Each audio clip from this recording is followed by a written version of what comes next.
6వ వచనం చూడండి. నా దినములు నేతగాని నాడెకంటను వడిగా గతించుచున్నవి, నిరీక్షణ లేక అవి క్షయమైపోవచ్చున్నవి. నా జీవము ఒట్టి ఊపిరియే అని జ్ఞాపకం చేసుకొనుము, నా కన్ను ఇకను మేలు చూడదు. చాలు, ఇక్కడ గమనించండి. 7వ వచనంలో ఆయన జీవితాన్ని గురించి చెప్తున్నాడు మరొక మాట. నా జీవము ఒట్టి ఊపిరియే అని జ్ఞాపకము చేసుకొనుము.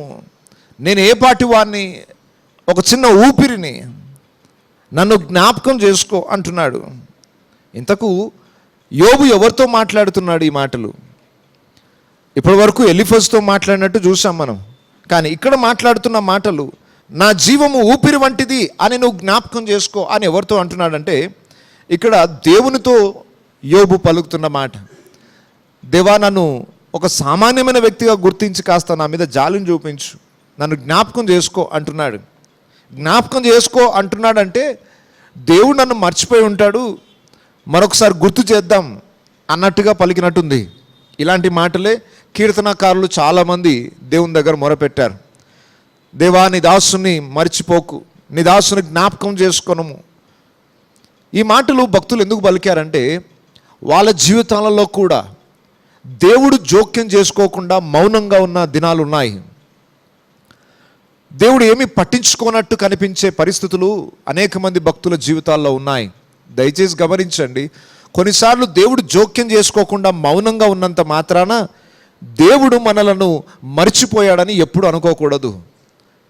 ఒక చంటి బిడ్డను తల్లి మరిచినా మరో వచ్చునేమో కానీ నేను మాత్రం మిమ్మును మరువను, నేను ఎన్నడూ నిన్ను విడువను ఎడబాయను. ఇవన్నీ దేవుని మాటలు, ఆయన వాగ్దానాలు అవి. నేను మర్చిపోను, మర్చిపోయే వ్యక్తిని కాదు నేను. మరి భక్తులు ఎందుకు అలా ప్రార్థన చేశారు, నన్ను మరొక్కుము, నన్ను మరొక్కుము అని?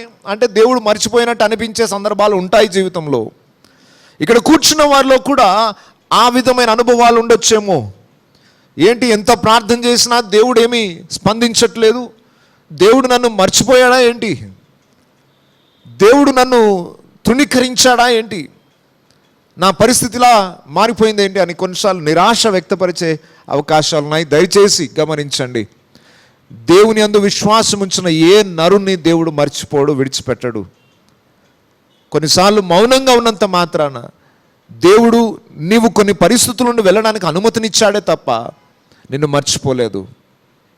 దేవుడు మర్చిపోయే దేవుడు కాదు. మర్చిపోయినట్టు అనిపించినా నిరాశ చెందకండి, నిరీక్షణను పోగొట్టుకోకండి. అంతము వరకు దేవుని మీదనే విశ్వాసము, నిరీక్షణ మనం కలిగి ఉంటే చివరి దినమున దేవుడు మనకు అవి ఎందుకు అనుమతినిచ్చాడో అర్థమవుతున్నాయి. ఆ రోజు వరకు పరిస్థితులు అర్థం కాకపోయినా వేచి చూడడమే మన బాధ్యత. సో గమనించండి, యోబు అంటున్నాడు, నన్ను జ్ఞాపకం చేసుకొనుము. ఎందుకు? ఒకవేళ నువ్వు నన్ను జ్ఞాపకం చేసుకోకపోతే నా కన్ను ఇక మేలు చూడదు. ఇక నేను అనే వ్యక్తిని ఉండను ఇక చూడడానికి. నాలో మంచి రోజులు వస్తాయనేది ఇక నేను చూడలేను. ఇక్కడ 3 విషయాలు చెప్తున్నాడు యోబు. నా కన్నులు నా జీవితంలో ఉండే మేలులు చూడలేవు, ఇక నా మంచి భవిష్యత్తు అనేది నేను చూడలేను. ఇక ఎందుకు? చనిపోతాను ఇక నువ్వు నన్ను జ్ఞాపకం చేసుకోకపోతే. రెండవది, నన్ను చూచు వారి కన్ను ఇక మీదట నన్ను చూడదు. ఎవరైతే నన్ను చూడాలనుకుంటున్నారో వాళ్ళు కూడా నన్ను చూడరు. ఇక నన్ను నేను చూసుకోలేను, నన్ను నా చుట్టూ ఉన్న వాళ్ళు కూడా చూడలేరు. చివరికి నీ కన్నులు నా తట్టు చూచును కానీ నేనుండకపోదును. ఇక నువ్వు కూడా నన్ను చూస్తావు కానీ నేను ఉండను. అక్కడ 3 విషయాలు చెప్తున్నాడు, 3 కన్నుల గురించి చెప్తున్నాడు. నా కన్నులకు నేను ఇక కనబడను, నా కన్నుల ఎదుట మంచి అనేది కనబడదు ఇక నాకు. రెండవది, నన్ను చూచే మనుషుల కన్నులకు కూడా నేను కనబడకుండా పోతాను. మూడవది, నీవు నన్ను చూస్తావు కానీ అప్పటికే నేను డెడ్ బాడీ అయిపోయింది, ఇంకేం ప్రయోజనం? ఇప్పుడే నన్ను జ్ఞాపకం చేసుకొని ఆయన, ఒకవేళ నన్ను ఈరోజు మర్చిపోతే నా పరిస్థితి, నేను భూమిని విడిచిపెట్టి వెళ్ళిపోవాల్సి వస్తుంది, ఎవరికి కంటికి కనబడకుండా వెళ్ళిపోవాల్సి వస్తుంది. ఇక యోబు తన బాధని వ్యక్తపరుస్తూ ఉన్నాడు. ఇవన్నీ చెప్తూ ఉంటే ఎక్కడో అక్కడక్కడ మన జీవితంలో మనము దేవునితో పలికిన మాటలు గుర్తొస్తూ ఉంటాయి. మన జీవితంలో ఎదురయ్యే కొన్ని పరిస్థితులు చిన్న చిన్నగా, యోబు అంత కాకపోయినా అక్కడక్కడ మనకు కలిగిన గాయాలు, ఇబ్బందులు, వేదనకరమైన పరిస్థితులలో నిరాశ చెందిన సందర్భాలు మన జ్ఞాపకం వస్తూనే ఉంటాయి. అయితే గమనించండి, మనకంటే ఎంతో తీవ్ర స్థాయిలో అనుభవించిన భక్తులు ఉన్నారు. అంత తీవ్ర స్థాయిలో ఉండి కూడా దేవుణ్ణి దూషించలేదు, దేవుని విడిచిపెట్టలేదు. అది మనం నేర్చుకోవాల్సిన పాఠం. ఇంతగా యోబు సమస్యలన్నీ మనం ఒక్కొక్కటి ఎందుకు వివరించాల్సి వస్తుందంటే, మనకంటే ఎంతో తీవ్రమైన స్థాయిలో వేదనని శోధనలు అనుభవించిన వాళ్ళు ఉన్నారు. నీకు వచ్చిందే పెద్ద కష్టం అనుకుంటున్నావు. నాలాంటి కష్టాలు ఎవరికి రావు భూమి మీద, ఈ భూమి మీద నాలాగా ఎవరూ కష్టపడట్లేదు అని అనుకుంటున్నావు. లేదు లేదు, అసలు నువ్వు పొందే కష్టం కష్టమే కాదు భక్తులతో పోల్చుకుంటే. ఆయన ఆ ఉన్నతమైన అనుభవంలో, ఆ తీవ్ర స్థాయిలో కూడా దేవుని ఎడల వారు ఎలా భయభక్తులు కలిగి ఉన్నారో మనం నేర్చుకుంటాం. కొన్నిసార్లు అంత ఉన్నత స్థాయికి ఎదిగిన భక్తులు కూడా కొన్ని బలహీనమైన మాటలు పలికిన సందర్భాలు ఉన్నాయి, నిరీక్షణ పోయే మాటలు పలికిన సందర్భాలు ఉన్నాయి. అయినా దేవుడు వారిని ఎలా కనికరించి పైకి లేవనెత్తాడో కూడా మనం ఈ యొక్క యోబు గ్రంథంలో చూడబోతున్నాం. ఇంకా త్వరగా ముందుకు వెళ్దాం. యోబు యొక్క పరిస్థితిని గురించి ఇంకా కొన్ని వివరాలు తెలియజేస్తున్నాడు. 9వ వచనము 10వ వచనం చూడండి. మేఘము విడిపోయి అదృశ్యమగునట్లు పాతాళమునకు దిగిపోయిన వాడు మరి ఎప్పుడునూ రాడు. అతడు ఇక ఎన్నడూనూ తన ఇంటికి రాడు. అతని స్థలము అతని మరలా నెరుగదు. కావున నేను నా నోరు మూసుకొనను. నా ఆత్మ వేదన కొలది నేను మాట్లాడేదను. నా మనోవేదనను బట్టి మూలుగుచుండేదను. చాలు. మేఘము పోయి అదృశ్యమగునట్లు, మేఘము విడిపోయి అదృశ్యమగునట్లు పాతాళమునకు దిగిపోయిన వాడు మరి ఎప్పుడునూ రాడు. ఒక మేఘం అలా కనబడి క్షణంలో మాయమైపోయినట్టు నా మనిషి జీవితం ఉంది. పాతాళమునకు దిగిపోయిన వాడు మరి ఎప్పుడునూ రాడు. అతడిక ఎన్నడూనూ తన ఇంటికి రాడు. అతని స్థలము అతని మరలా నెరుగదు. ఒకసారి భూమిలో పాతి పెట్టేసిన తర్వాత మరలా వ్యక్తి తిరిగి రాడిక. ఆయన ఇల్లు మరలా ఆయనను చూడదు. ఒక స్థలాన్ని విడిచిపెట్టి వెళ్ళిపోతే అటే మరలా రిటర్న్ రావడానికి వీల్లేదు. ఇక యోబు తన నిరాశ జీవితాన్ని వ్యక్తపరుస్తూ తన అంతిమ దినం ఇలా ఉండబోతుంది అనుకుంటున్నాడు. ఇక్కడ ఒక సత్యం ఉంది, దాంట్లో ఇంకొక పాఠం కూడా నేర్చుకోవాలి. భూమి మీద జీవిస్తున్న ప్రతి మానవుడు ఏదో ఒక రోజు ఈ భూమిని విడిచిపెట్టి వెళ్ళిపోవాల్సిందే. అది మనకు ఒక హెచ్చరికగా మారాలి. ఏదో ఒకరోజు ఈ భూమి మీద మన యాత్రను విడిచిపెట్టాలి, మన ఇంటిని వదిలిపెట్టేసి వెళ్ళిపోవాలి. ఎంత మంచి భవనాన్ని కట్టుకున్నా మరలా ఆ భవనం నిన్ను చూడకుండా ఉండే రోజు ఒకటి వస్తుంది. నీ ఇంటి నుండి నిన్ను బయటికి గెంటేయాల్సిన రోజు ఒకటి వస్తుంది. అయితే మరలా నన్ను ఎవరు చూడలేరు అనే మాట సత్యం కాదు. నీ ఇల్లు మరలా నిన్ను చూడకపోవచ్చు, కానీ ఒకసారి సమాధి చేయబడిన ప్రతి క్రైస్తవుడు మరలా యేసు రాకడ రోజు తిరిగి లేపబడతాడు. ఆ నిరీక్షణ మనకుంది. ఈ భూమి మీద మన యాత్రా జీవితాన్ని విడిచిపెట్టి మరలా ఎవరిని మనం చూడలేము, ఎవరు మనల్ని చూడకపోవచ్చు, కానీ ఒక రోజు రాబోతుంది, మనకు ఒక నిరీక్షణ ఉంది. యేసు ప్రభు చనిపోయి 3వ దినంలో తిరిగి లేచాడని విశ్వసిస్తున్నాము కనుక ఆయన యందు విశ్వాసం ఉంచు వారు మృతి నొందినను మరలా తిరిగి లేస్తారన్న నిరీక్షణ మనకు దొరుకుతుంది. యోబుకి అప్పటికి ఆ నిరీక్షణ లేదు. ఇక నేను వెళ్ళిపోయానంటే అటే మరలా తిరిగి రాను అనే నిరాశని వ్యక్తపరుస్తూ ఉన్నాడు. ఇక ఈ పరిస్థితుల్లో నేనున్నాను కాబట్టి ఇక ఏదున్నా బ్రతుకున్నప్పుడే మాట్లాడి డిసైడ్ చేసేసుకోవాలి. కావున నేను నోరు మూసుకున్నాను, ఇక నేను మాట్లాడతాను అంతే, ఖచ్చితంగా కాస్త యోబు గారు ఆవేశం తెచ్చుకున్నట్టు అనిపిస్తుంది. భావోద్రేకాలు పెంచుకొని ఇప్పుడు మాట్లాడకపోతే ఇంకెప్పుడు మాట్లాడాలి, నేను ఇంకా అయిపోయి నా జీవితం అయిపోతుంది, ఇంకా రేపో మాపో సమాధిలోకి వెళ్ళిపోతాను. ఏదైనా మాట్లాడాలనుకుంటే ఇప్పుడే మాట్లాడతాను. నా ఆత్మ వేదన కొలది నేను మాట్లాడేదను, నా మనోవేదనను బట్టి మూలుగులు ఇడుతాను అంటున్నాడు. బాధ తీవ్ర స్థాయికి చేరుకున్నప్పుడు ఇక ఏదో మాట్లాడాలనిపిస్తుందట. అయితే ఇక్కడ యోబు మాట్లాడకుండా మౌనంగా ఉంటేనే బాగుండేది. ఎందుకంటే యోబు మాట్లాడే మాటల్లో కొన్ని లోపాలు కూడా వచ్చాయి. లోపాలంటే పాపము కాదు, కానీ తాను గ్రహించని కొన్ని విషయాలు బలహీనతతో మాట్లాడాల్సి వచ్చింది. కొన్నిసార్లు సమస్య తీవ్ర స్థాయికి వచ్చినప్పుడు మౌనంగా ఉండడమే మన క్షేమము. చాలా జాగ్రత్తగా ఈ విషయాన్ని వినండి. శోధన సమస్యలు తీవ్ర స్థాయికి చేరుకున్నప్పుడు ఆ బాధలో ఏదో గట్టిగా అరిచేయాలనిపిస్తుంది. పాస్టర్ వస్తే పాస్టర్ని తిట్టేయాలనిపిస్తుంది, అవసరమైతే దేవుని దూషించాలనిపిస్తుంది, బైబిల్ని పక్కన పడేయాలనిపిస్తుంది. ఆ సమయాలలో నువ్వు కంట్రోల్ చేసుకొని మౌనంగా కూర్చోవడం ద్వారానే దేవునికి మహిమ వస్తుంది. ఏదో మాట్లాడేస్తాను, ఏదో చేసేస్తాను అని కాస్త నోరు తెరిచామంటే తప్పకుండా పొరపాట్లు మనం చేయవలసిన పరిస్థితి వస్తుంది. సరే, ఇంతకు యోబు గారు నేను మాట్లాడకుండా ఉండను, ఇప్పుడు నేను నోరు తెరుస్తాను మాట్లాడతాను అంటున్నాడు. ఇక 12వ వచనం నుండి డైరెక్ట్గా దేవునితో మాట్లాడుతున్న మాటలు ఉన్నాయి.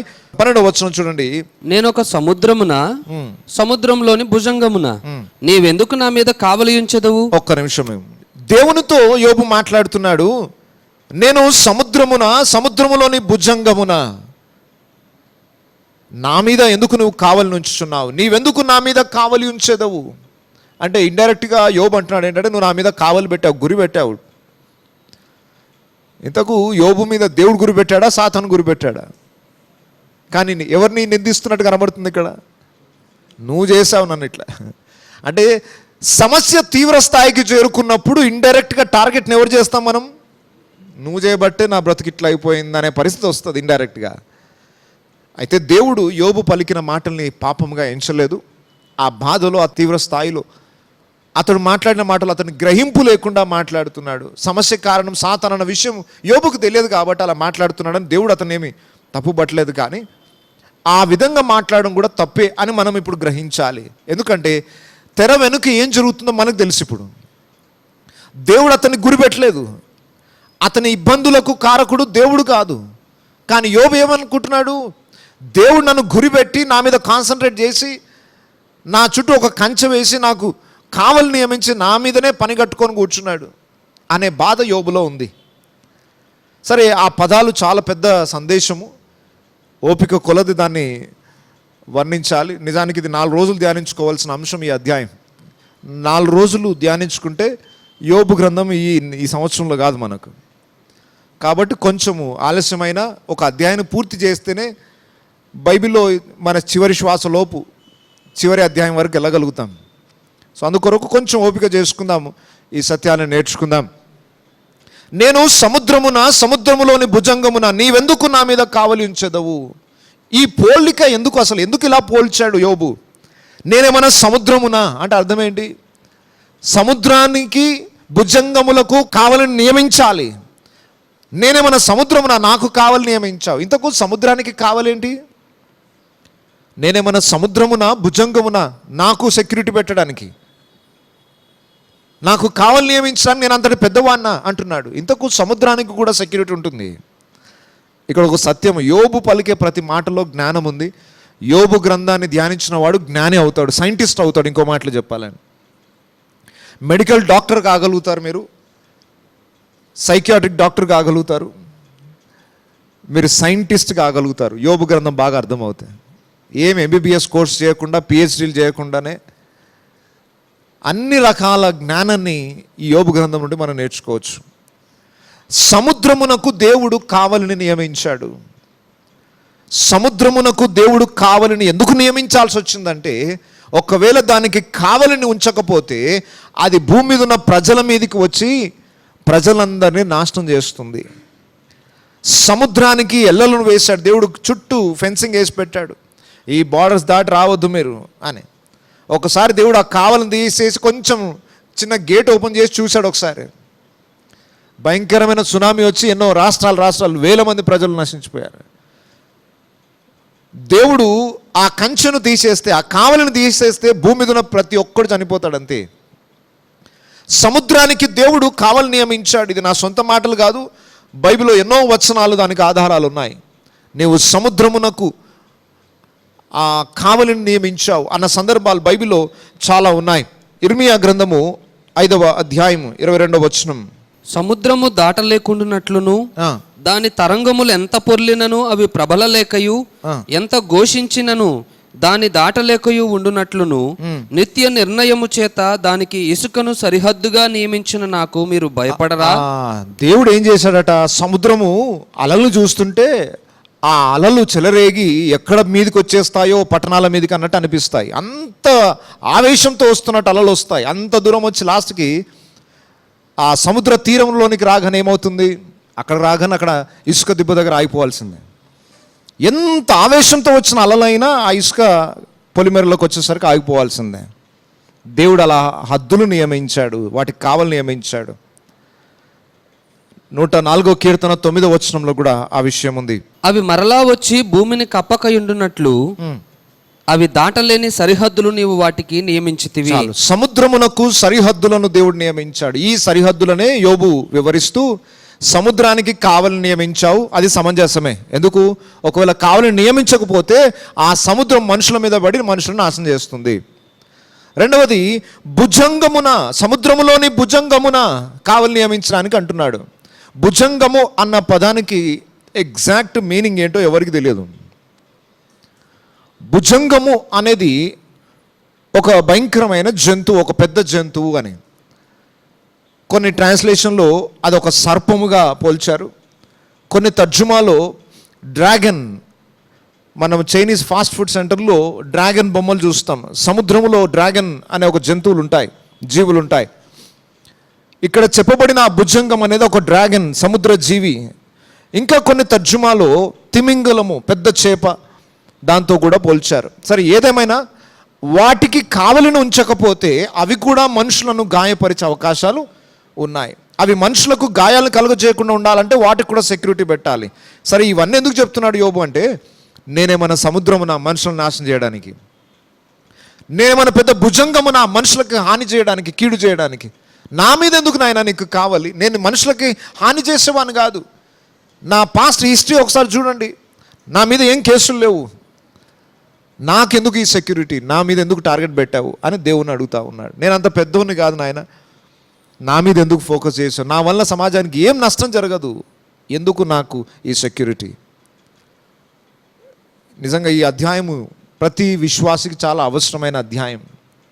కొన్ని పరిస్థితులు వచ్చినప్పుడు దేవుడు మనల్ని టార్గెట్ చేసినట్టే కనబడుతుంది. ఎందుకు నాయన ఎక్కడికి వెళ్ళినా నాకు అంత చేదు అనుభవాలు ఎదురవుతున్నాయి, ఎందుకు నన్ను ఇలా హింసిస్తున్నావు అన్నట్టుగా మనం మాట్లాడకపోయినా మన మనసులో మన భావోద్రేకాలను బట్టి ఈ విధమైన ప్రశ్న దేవుని మీద వేస్తూనే ఉంటాం. ఎందుకు నాయన నా మీదనే నీకు ఇంత కక్ష, నా జీవితంతో ఎందుకు ఆటలాడుకుంటున్నావు దేవా?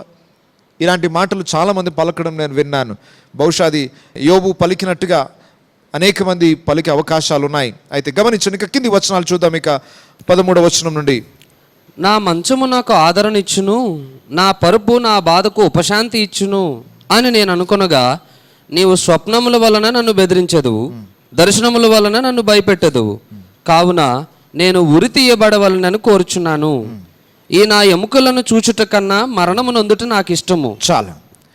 యోబు గారు అనుకుంటారంటే, నా మంచము నాకు ఆదరణనిచ్చును, నా పరుపు నా బాధకు ఉపశాంతి ఇచ్చును అని నేను అనుకొనగా, దినమంతా ఆ భయంకరమైన వ్యాధి బాధను అనుభవిస్తూ, సరే మంచం మీదకి వెళ్ళి పడుకుంటే అక్కడైనా కాస్త నెమ్మది ఉంటుందేమో అనుకున్నాడట. సరే పడుకుందామంటే నిద్ర పట్టట్లేదు చాలాసేపటి వరకు. మనం ఇంతకుముందు చూసాము, ఇటు అటు బొర్లాల్సి వచ్చింది. రాత్రి 10 గంటలకు పడుకుంటే 1 గంట అయిపోయింది, 2 అయిపోయింది, 3 అయిపోయింది, నిద్ర రావట్లేదు. ఎప్పుడో 3 గంటలకు మెల్లగా నిద్ర వచ్చే టైం, చల్లగా గాలి వస్తుంటే నిద్ర పట్టినట్టే అనిపిస్తుంది. ఆహా నిద్ర వచ్చేసింది కదా అని నిద్రపోతుంటే ఒక భయంకరమైన కళ. ఆ భయంకరమైన కళలతో ఉలికిపడి లేచి నిజంగానే జరిగిపోయిందేమో అన్నంత భయపడి లేచి చూసారు, మళ్ళీ నిద్రపోయా. 3 గంటల దాకా పెనుగులాడి మంచి నిద్ర పడితే మళ్ళీ భయంకరమైన కళ. ఒక్కసారి భయంకరమైన కళ వస్తే ఆ రాత్రి అంతా నిద్ర పట్టదు. ఇక ఎవరికైనా అనుభవం కలిగిందా ఇలాంటిది? నిజంగా మనకి కళ్ళ ముందు అది జరుగుతున్నట్టుగానే అనిపిస్తుంది. గట్టిగా కేకలేసేస్తూనే ఉంటారు నిద్రలోనే, ఎవరో వచ్చి మనని పీక బిస్కేసినట్టు, చంపేసినట్టు, నిజంగా కళ్ళ ముందు జరిగిపోయినట్టు ఆ భయంకరమైన సన్నివేశాలు చూసి దిగ్గున మెలకొచ్చేస్తుంది. మళ్ళీ నిద్ర పట్టదు ఇక చాలాసేపటి వరకు. యోబుకి అలాంటి కళలతో నిద్ర పట్టకుండా అయిపోతుంది. ఇంతకు ఆ కళలు ఎవరు ఇస్తున్నారట యోబుకి? 14వ వచనం, నీవు స్వప్నముల వలన నన్ను బెదిరించదవు, దర్శనముల వలన నన్ను భయపెట్టదవు. నీవు అంటే ఎవరితో అంటున్నాడు యోబు? దేవా, మంచి నిద్ర పడుతుంది అనుకొని మంచి పడుకుంటే విశ్రాంతి పొందుకుంటాను కదా, ఆదరణ దొరుకుతుంది కదా అని నేను పడుకుంటే మరీ నా మీద ఇంత కక్షగట్టవేంటయ్యా? నీవు స్వప్నముల వలన నన్ను బెదిరించెదవు, దర్శనముల వలన నన్ను భయపెట్టెదవు. ఇంతకు దేవుడు ఏమి జోక్యం చేసుకోలేదు, కానీ దేవుడు అనుమతినిచ్చాడు సాతానికి. రాత్రి భయంకరమైన కలలతో మనని కలవరపెట్టే పని కూడా ఎవరు చేస్తారు? దేవుడు కాదు. దేవుడు ఎప్పుడు కలవర పెట్టడు. కలవరపడే సందర్భాలు సాతాను ద్వారానే కలుగుతాయి. దయచేసి జ్ఞాపకం, ఇవన్నీ ఈరోజు కాకపోయినా ఫ్యూచర్లో ఈ అనుభవాలు ఏదో ఒక దగ్గర అక్కడక్కడ కొద్దిపాటి మోతాదులోనైనా మనం అనుభవించాలి. యోబు చరిత్ర అంతా నిజంగా జరిగిన సంఘటన. యోబు అంత తీవ్ర స్థాయిలో మనం అనుభవించకపోవచ్చు శ్రమలు, వేదనలు, కానీ యోబు ఎదుర్కొంటున్న పరిస్థితుల్లో కొంతైనా మనము అనుభవించే అవకాశాలు ఉన్నాయి. ఇది బాగా సబ్జెక్ట్ అర్థం చేసుకుంటే ఆయా పరిస్థితులలో దేవుని దూషించకుండా విశ్వాసమును పరిశుద్ధతని మనం కాపాడుకోగలుగుతాం. సరే, అది దేవుడు పంపిన కలలు కాదు, కానీ యోబు మౌనంగా ఉంటే అయిపోయేది. కానీ ఇప్పుడు ఇండైరెక్ట్గా ఎవరిని నిందిస్తున్నట్టు కనబడుతుంది. నువ్వు నన్ను టార్గెట్ చేసావు నాయన, నేను అంత ఎన్నికలేని వాడిని, అయినా నేను సముద్రం లాంటి వాడిని కాదు, ఒక భుజంగం లాంటి వాడిని కాదు, అయినా నా మీద కావాలని పెట్టావు. మంచిగా పడుకుందాం అనుకుంటే పడుకోనివ్వకుండా చేశావు. ఆ కలలు, ఆ భయంకరమైన దృశ్యాలు నన్ను నిద్రపట్టకుండా చేస్తున్నాయి. దీనికి అందరి కారకుడు నువ్వే అన్నట్టుగా యోబు బాధను ఇంకా వ్యక్తపరుస్తున్నాడు. ఇలాంటి పరిస్థితులలో ఇక నేను బ్రతకడం కంటే చావడమే బెటర్, ఉరి తీయబడవలనని నేను కోరుచున్నా. నన్ను ఎవరైనా తీసుకెళ్ళి ఉరి తీసేస్తే అయిపోతుంది. మరి అదేదో నువ్వే చేసుకోవచ్చుగా. మరలా జ్ఞాపకం చేస్తున్నాను, దేవుని భక్తులు ఎవరు కూడా తమంతట తాము చంపుకోలేరు. దేవుని విడిచిపెడితే తప్ప తమకు తామే హత్య చేసుకోవడం అనేది జరగదు, అసంభవం. చావుని ఎంత తీవ్ర స్థాయిలో కోరుకున్నా ఎవరైనా వచ్చి చంపేస్తే బాగుండు అనుకుంటారే కానీ తమను తాము చంపుకోవడానికి ఎప్పుడు నిజమైన భక్తులు సాహసం చెయ్యరు. దురాత్మ ప్రవేశించినప్పుడు తమంతట తామే చచ్చిపోవడానికి వెళ్తారు. యోబు అంటున్నాడు, నన్ను ఎవరైనా ఉరి తీసేస్తే బాగుండు, ప్రాణం పోతే బాగుండదు. ఈ నా ఎముకలను చూచుట కన్నా మరణమొందుట నాకు ఇష్టము. అవి నాకు అసహ్యములు, నిత్యము బ్రతుకుటకు నాకు ఇష్టం లేదు. బహుశా ఆయన ఎముకలు ఎలా ఉన్నాయంటే ఆఫ్రికా, సోమాలి అటు సైడ్ దేశాలలో కొంతమంది పిల్లల బొమ్మలు ఫొటోస్ పెడతారు, కొంతమంది మనుషుల ఫోటోలు పెడతారు. అసలు వాళ్ళు మనిషినా మనకి పోల్చుకోవడానికి కూడా కష్టమైపోతుంది. శరీరం అస్థిపంజరం ఒకటే ఉంటుంది, తలకాయ ఒకటి, అస్థిపంజరం మొత్తం ఒక డెడ్ బాడీ, కుళ్ళిపోయిన ఎముకలు ఎలాగైతే ఉంటాయో దాని మీద ఒక నల్లటి చర్మం కప్పినట్టు ఉంటుంది అంతే. బహుశా యోబు వ్యాధి చేత ఆ స్థాయిలో ఉండవచ్చేమో. ఈ ఎముకలను నేను చూడడం కంటే చనిపోవడమే బెటర్, ఇది నాకు ఇష్టం లేదు చూడడం అంటున్నాడు. అంత భయంకరమైన పరిస్థితుల్లో యోబు ఉన్నాడు. 16వ వచనం చూడండి. అవి నాకు అసహ్యములు, నిత్యము బ్రతుకుటకు నాకు ఇష్టము లేదు. నా దినములు ఊపిరి వలెనున్నవి, నా జోలికి రావద్దు. మనుషుడు ఏ పాటివాడు, అతన్ని గణపరచునేలా, అతని మీద నీవు మనస్సు నిలుపునేలా. ప్రతి పగలు నీవు అతన్ని దర్శింపునేలా, ప్రతి క్షణమున నీవు అతన్ని శోధింపునేలా. ఎంతకాలం నీవు నన్ను చూచుట మానకుందువు, నేను గుటక వేయి వరకు నన్ను విడిచిపెట్టవా? ఒక్క నిమిషం ఆగండి. మౌనంగా ఉంటే అయిపోయేది యోబు గారు, కానీ ఏం మాట్లాడుతున్నారు చూడండి. మౌనంగా ఉండలేకపోతే చాలా పొరపాట్లు జరుగుతాయండి.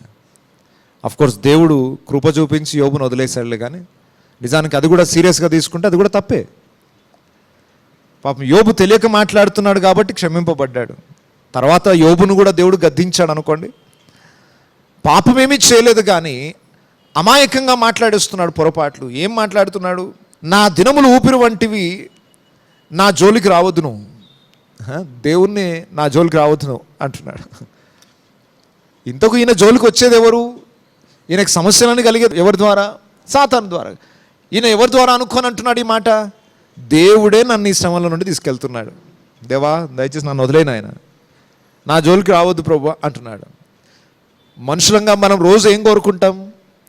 దేవా రోజు నా పక్కనే ఉండు నాయన, నీ తోడు నాకు కావాలయ్యా, నీ నీడ నాకు చాలయ్యా, నీ తోడు చాలయ్యా, నీ మాట చాలయ్యా అని పాటలు ఇప్పుడు వాడుకున్నాం. ఈ పాట యోబు గారికి తెలియదేమో. నీ ఉంటే నాకు చాలు యేసయ్యా, నీ వెంటే నేను ఉంటానయ్యా అని మనం పాడుకుంటాం. ఎందుకంటే మనకు తెలుసు యేసయ్య పక్కన ఉంటే అన్నీ ఉన్నట్టే అని. మరి యోబు గారు విచిత్రంగా మాట్లాడుతున్నారేంటి? అసలు నా వెంటనే రావద్దు, నన్ను వదిలేయి, నా బతుకు నన్ను బతకని అంటే దేవుడు అతన్ని అంతగా హింసిస్తున్నట్టుగా భావించాడు యోబు. నా జోలికి రావద్దు, మనుషుడు ఏ పాటివాడు, అతని గణపరచనేలా, అతని మీద నీ మనసు నిలపనేలా, ప్రతి పగలు నీవు అతని దర్శింపనేలా, ప్రతి క్షణము నీవు అతని శోధింపనేలా. ఇది కూడా గొప్ప పాఠము. ప్రతి మనుషుని దేవుడు చూస్తూనే ఉన్నాడు, కనిపెడుతూనే ఉన్నాడు. నువ్వు కనిపెట్టొద్దన్నా, చూడొద్దన్నా, దర్శించొద్దన్నా దేవుడు ప్రతి మానవుని చూస్తూనే ఉంటాడు. ప్రతి మానవుని క్రియలను రికార్డ్ చేస్తూనే ఉంటాడు. దేవుని కనుదృష్టి భూమి అంతటా ఉంది. అంటే యోబు యొక్క బాధ ఏంటంటే ప్రత్యేకంగా నా మీదనే ఫోకస్ చేయకు నాయన, ఆ కెమెరాని నా సైడే చేసి జూమ్ చేయకు, తీస్తే తీసుకో. ఇప్పుడు వీడియో రికార్డింగ్ అవుతుంది, అందరినీ జనరల్గా తీస్తే మనకేం ప్రాబ్లం లేదు. ఒక్కరి మీదనే ఫోకస్ చేసి రికార్డ్ చేస్తున్నాం అనుకోండి, అటు కదలలేక మెదలలేక ఏం మాట్లాడలేక ఏం పరిస్థితులు వచ్చినా యాక్టింగ్ చేయాల్సి వస్తుంది కొద్దిసేపు. ఎందుకు నాయన నా మీద ఎందుకు టార్గెట్ చేసావు బాబు అన్నట్టే ఉంటుంది ఇప్పుడు. సో దేవుడు అందరినీ అలాగే చూస్తున్నాడు. మనం అనుకుంటున్నాం నన్ను ఒక్కనే దేవుడు ఇంత ఈ దృష్టితో చూస్తున్నాడు, నన్ను ఒక్కనే బాధ పెడుతున్నాడు అనుకుంటున్నాం. లేదు లేదు లేదు. ఒక కెమెరాతో ఒక వ్యక్తిని మాత్రమే టార్గెట్ చేయొచ్చేమో కానీ దేవుని కనుదృష్టి భూమి మీద ఉన్న ప్రతి మానవుని ఏకాగ్రతతో చూస్తూనే ఉంది. ఎట్ ఏ టైం ఒక్కసారి ప్రపంచంలో ఉన్న ప్రతి మానవుని మీద దేవుని కనుదృష్టి ఉంది. నీ అడుగుజాడలను దేవుడు చూస్తున్నాడు. నువ్వు అనుకుంటున్నావు అలా చూడొద్దు అని, అలా చూడొద్దు అనుకుంటున్నావు అంటే దేవుని అపార్థం చేసుకున్నావని. అలా దేవుడు చూస్తేనే దయ ఉంటుంది మన మీద. దేవాని కనుదృష్టి నా మీద ఉంటేనే నేను బతుకుతాను. ఒక్కసారి నువ్వు నా వైపు నుండి నీ ముఖం చాటేసుకుంటే నేను బ్రతకలేను. అది ఆధ్యాత్మిక తీవ్ర స్థాయికి చేరుకున్నప్పుడు, మన జీవితంలో ఉన్న పరిస్థితులకు కారణాలు ఏంటో తెలిసినప్పుడు మనం దేవుని విడిచిపెట్టి ఉండలేము. ఒక్క క్షణం కూడా దేవుని కనుదృష్టి నుండి తొలగిపోవడానికి ఇష్టపడం. యోబు తన అమాయకత్వంలో ఈ మాటలు పలుకుతున్నాడు. దేవా నన్ను టార్గెట్ చేయకు నాయన, నన్ను వదిలేసేయి అని అంటున్నాడు. కొన్నిసార్లు మనకు శ్రమలు సమస్యలు వచ్చినప్పుడు కూడా ఇలాంటి మాటలే పలికే అవకాశాలు ఉన్నాయి. దేవా నన్ను వదిలేసి, నా బ్రతుకు నన్ను వదిలేసి, ఇక చాలు, ఇక నేను ఇంతకాలం నేను నమ్ముకున్నా కానీ అంత ప్రయోజనం ఏం లేదు, నన్ను ఇంకా నువ్వు బాధ పెడుతున్నావు, వద్దు అని వదిలేసి వెళ్ళిపోయిన వాళ్ళు కూడా ఉన్నారు. యోబు ఇన్ని మాటలు పలికిన యోబు నుండి ఒక మంచి పాఠం నేర్చుకోవచ్చు. ఏంటంటే దేవుని తిట్టలేదు, దూషించలేదు, దేవుణ్ణి వదిలిపెట్టలేదు, దేవుని మీద ఉన్న విశ్వాసం తగ్గిపోకుండా కాపాడుకున్నాడు. అది మనం ఈరోజు నేర్చుకోవాల్సిన పాఠం. ఎంత తీవ్ర స్థాయికి సమస్యలు చేరుకున్నా, నిరీక్షణ పోయేంత పరిస్థితులు వచ్చినట్టుగా అనిపించిన, శరీరంలో బాధ అధికమైన, బాధతో దేవుని దగ్గర మనం ఎన్ని మాటలు వ్యక్తపరిచినా, ఇక నువ్వు నాకు అక్కర్లేదు నాయన, నీ మీద నాకు విశ్వాసమే లేదు అని ఒకవేళ అవిశ్వాసపు మాటలు పలికి దేవుని మీద ఉన్న మన నమ్మకాన్ని పోగొట్టుకున్నామంటే అయిపోయింది. ఆ రోజు మన చాప్టర్ క్లోజ్. యోబు ఎన్ని మాటలు పలికినా దేవుణ్ణి విడిచిపెట్టలేదు. ఏదున్నా ఆయన పట్టుకునే మాట్లాడాడు. నన్ను నా జోలికి రావద్దు అని అన్నాడు యోబు, కానీ మరి వదిలేకి ఎందుకు జోలికి రావద్దు అన్నప్పుడు ఎందుకు మాట్లాడుతున్నావు ఆయనతో? నీ పని ఏదో నువ్వు చూసుకో. యోబు భార్య చెప్పింది, ఆయన దూషించి చచ్చిపోరాదు, మరి అదేదో చేసేస్తే అయిపోతుంది కదా, దేవుడు రాడు కదా ఇక నీ జోలికి అంటే. No no no no. మళ్ళీ యోబు ఇంకొకసారి ఆలోచన, నువ్వు లేకుండా ఎట్లా బతుకుతాను ఆయన. కొన్నిసార్లు ఆ విషయంలో ఏది పడుతుంది మాట్లాడేస్తూ ఉంటాం. అన్నిటికంటే మౌనంగా ఉండడం మంచిది. అవకాశం ఉంటే స్తుతించడం మంచిది, స్తుతించలేకపోతే మౌనంగా ఉండడమే మంచిది. సో యోబు తన తీవ్రమైన స్థాయిని, ఆ బాధని దేవుని సన్నిధిలో వ్యక్తపరుస్తూ లాస్ట్కి ఒక మాట అంటాడు, దేవా నేనేమైనా పాపం చేస్తే చెప్పు నాయన, క్షమాపణ కోరుకుంటా. నాలో పాపం ఉంది అనుకుందాం, సరే ఏం పాపం చేశానో తెలియదు కానీ ఒకవేళ నేను పాపమే చేస్తే నన్ను ఎందుకు క్షమించకుండా ఉన్నావు? మరి ఇంత భయంకరంగా శిక్షించడం కన్నా నన్ను క్షమించవచ్చు కదా నాయన అని అంటున్నాడు. 18 నుండి చదువు. ప్రతి పగలు నీవు అతన్ని దర్శింపునేలా, ప్రతి క్షణమున నీవు అతన్ని శోధింపునేలా, ఎంతకాలము నీవు నన్ను చూచుట మానకుందువు? నేను గుటక వేయి వరకు నన్ను విడిచిపెట్టవా? నేను పాపం చేసితినా? నల్లను కనిపెట్టువాడా, నేను నీ ఎడల ఏమి చేయగలను? నాకు నేనే భారముగానున్నాను, నీవేళ గురిపెట్టితివి? నీవేళ నా అతిక్రమమును పరిహరింపవు, నా దోషము నేల క్షమింపవు. నేనిప్పుడు మంటిలో పండుకొనేదను, నీవు నన్ను జాగ్రత్తగా వెతకెదవు గాని నేను లేకపోయేదను. చాలా. ఇక యోబు ఫైనల్గా చెప్తున్నాడు, అయ్యా మరి పాపం చేస్తే ఎందుకు క్షమించలేదు నన్ను? ఒక విధంగా సవాల్ చేస్తున్నాడు. సరే నేను పాపం చేస్తే మరి క్షమించవచ్చు కదా, నువ్వు క్షమించగలిగిన దేవుడవు కదా. మన ఆత్మీయ జీవితంలో దేవుడు ఏది ఇచ్చినా ఇవ్వకపోయినా, పరిస్థితులన్నీ తారుమారైపోయినా, దేవుని మీద మనకున్న నమ్మకము పోగొట్టుకోకుండా జాగ్రత్త పడాలి. దేవునితో మనకున్న సహవాసం పోగొట్టుకోకుండా జాగ్రత్త పడాలి. అది ఈ యోబు 7వ అధ్యాయం నుండి మనం నేర్చుకున్న పాఠం.